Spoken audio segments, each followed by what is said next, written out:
mwari wedu anoropafadza. Tifarire zuva rino rose, tarirai zvakatitira, moyo yedu ngaimbe.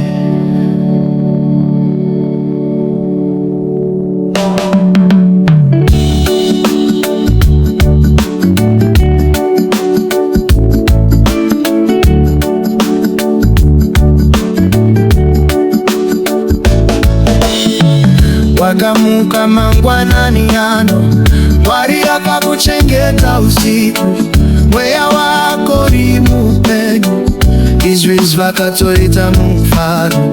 Hama dzako dziripo newe, zvokudya zviripo patafura, roko rake runokubata, rudo rake haruperi.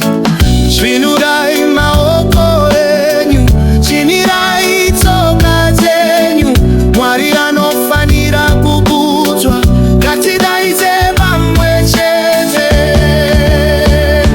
Uyai tifarire mwari wedu, uyai tiimbe nenzwi rimwe. Uyai tifarire mwari wedu, simba rake harina magumo. Uyai tifarire, uyai tiimbe, mwari wedu akaropafadza, ngatipembere zuva rino.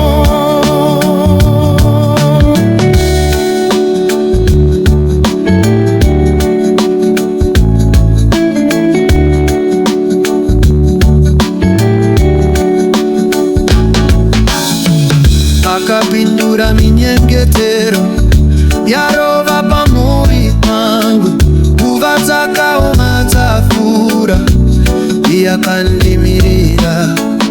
Marwadzo akashandura kuva nziyo dzokudana, misodzi yangu yakazorwa, mufaro ndewakazara. Svinurai maoko enyu, chinirai tsoka dzenyu, mwari anofanira kukudzwa, ngatidaidze pamwe chete.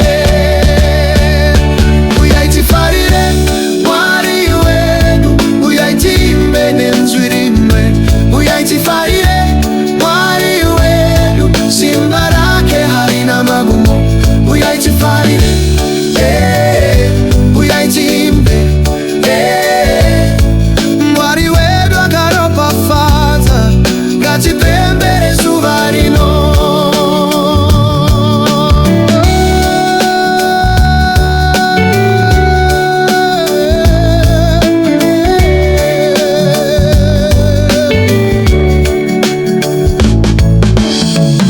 Akapindura minyengetero, yarai mabasa misira, tarirai rudo rake haruna magumo. Kuva mangwanani kusvika manheru, roko rake ruri pamusoro pedu. Hakuna mwari akaita seye, hakuna, hakuna, hakuna. Uyai tifarire mwari wedu, uyai tiimbe nenzwi rimwe. Uyai tifarire mwari wedu, simba rake harina magumo. Uyai tifarire,